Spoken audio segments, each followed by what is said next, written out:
일본이 자랑하는 무패의 기대주 WBO 플라이급 챔피언 준토 나카타니가 전 라이트 플라이급 챔피언 앙헬 아코스타와 첫 번째 방어전을 치룰 예정입니다. 준토 나카타니는 2020년 11월 필리핀의 기멜 마그라모와 플라이급 타이틀전을 치렀고 압도적인 기량을 보여주며 8라운드 KO 승을 거두면서 WBO 플라이급 챔피언에 등극하게 됩니다. 준토 나카타니는 사우스포 스탠스에 원거리에서는 빠르고 정확한 원투 스트레이트와 근거리에서는 훅, 어퍼, 바디샷에 능한 다재다능한 선수입니다. 98년생, 만 23살의 어린 나이와 훌륭한 신체 조건, 그리고 뛰어난 기량까지 갖추고 있어 이노우에 나오야, 이오카 카즈토, 코세이 타나카의 뒤를 잇는 다체급 석권을 해낼 일본의 차세대 스타로 잔뜩 기대를 받고 있는 선수입니다. 앙헬 아코스타는 WBO 라이트 플라이급 3차 방어전을 치러낸 강자이고 현재는 플라이급으로 월장하여 활동 중인 선수입니다. 22번의 승리 중 21번의 KO승을 거둔 하드펀처이고 에드윈 발레로, 버질 오티즈 주니어와 같은 빠른 핸드스피드와 강력한 파워를 동시에 지닌 무서운 펀치를 가지고 있는 선수입니다. 라이트 플라이급에서 코세이 타나카와 엘윈 소토에게 패하며 22승 21KO 2패의 커리어를 가지고 있습니다. 준토 나카타니는 자신의 커리어에서 가장 강력한 상대를 만나게 되었고 앙헬 아코스타는 준토 나카타니에게 패배한다면 전도 유망한 챔피언급 선수들에게 매번 무너지며 챔피언으로 가는 관문의 문지기로 굳혀질 가능성이 있기에 두 선수 모두 반드시 승리를 거두어야 하는 싸움이 될 것 같습니다.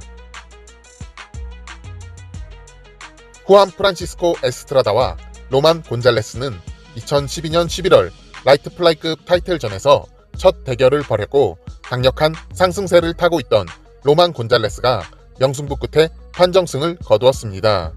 두 선수는 2021년 3월 8년 4개월 만에 2차전을 벌였고 링 중앙에서 2529개의 펀치를 주고받으며 난타전을 벌였으며 명승부 끝에 후안 프란시스코 에스트라다가 스플릿 디시전 판정승을 거두었습니다. 워낙에 박빙의 승부였고 로만 곤잘레스가 이긴 경기라는 의견도 많이 나오게 되면서 두 선수는 다시 승부를 가리기 위해 3차전을 기약하게 되었고 2021년 10월 후안 프란시스코 에스트라다와 로만 곤잘레스의 3차전이 확정되었습니다.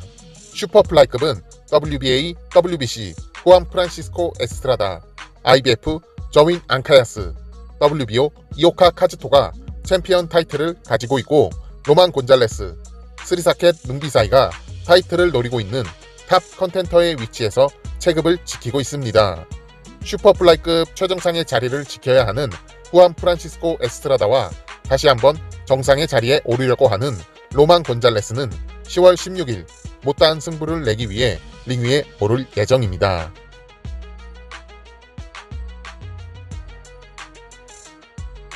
WBA 슈퍼 패더급 인터림 챔피언 크리스 콜버트가 런던 올림픽 플라이급 은메달리스트 툭스초트 니안바야르를 심판 전원일치 판정승으로 꺾고 무패 행진을 이어나갔습니다. 콜버트는 잽은 나를 자유롭게 할 것이다 라는 말을 하며 니안바야르를 화려한 잽으로 압도하였고 정확도 높은 펀치들을 적중시키며 압도적인 퍼포먼스로 승리를 거두었습니다.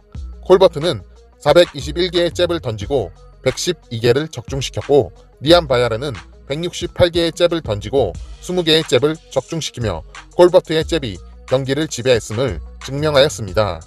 크리스 콜버트가 속해 있는 체급인 슈퍼 패더급은 WBC 챔피언 오스카 발데즈, WBA 챔피언 저본타 데이비스, WBO 챔피언 자멜 헤링이 체급 내 챔피언에 올라있고 미구엘 베르첼트, 샤커 스티븐슨, 테빈 파머 등의 강자들이 득실거리는 체급입니다.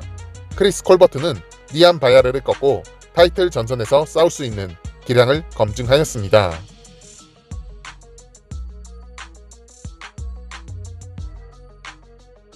WBC 벤턴급 챔피언 노니토 도네어와 WBO 벤턴급 챔피언 존 리엘 카시메로의 대결이 전격 취소되었습니다.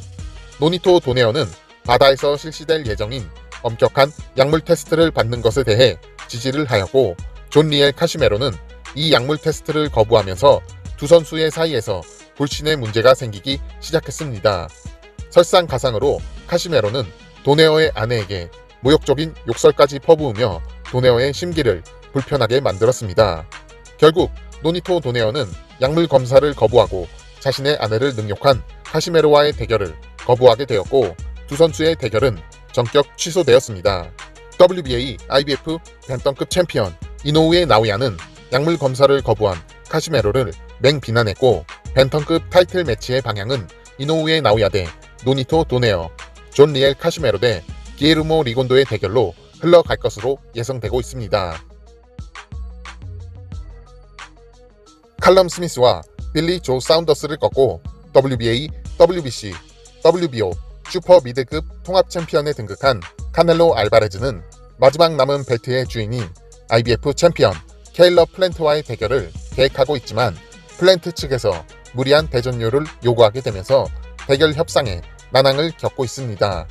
케일러 플랜트는 무려 $10,000,000라는 엄청난 대전료를 요구하고 있고 그동안 플랜트가 받았던 가장 큰 대전료는 $750,000로 현역 최고의 선수 카넬로 알바레즈와 싸운다는 이유로 무리한 몸값 불리기를 하고 있어 카넬로 측은 플랜트와의 대결을 재고 중인 것으로 알려져 있습니다.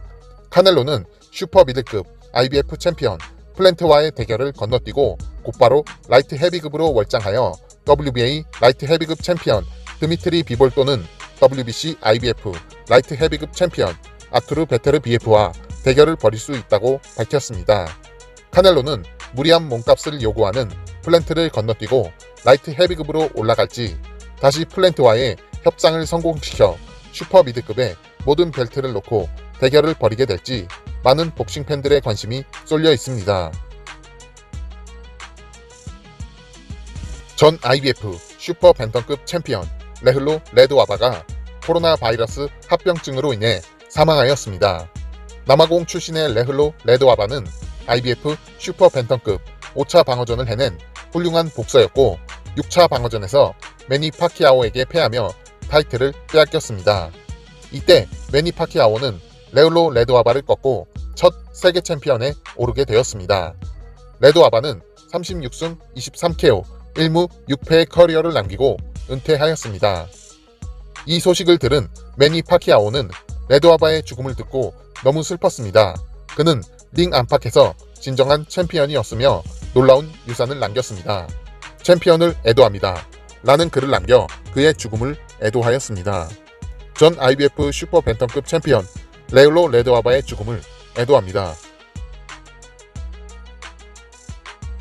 8체급 석권의 복싱 전설이자 필리핀의 상원 의원인 매니 파키아오가 필리핀 대통령 로드리고 두테르테와 대립각을 세우며 피할 수 없는 격돌이 벌어질 것임을 예고하였습니다.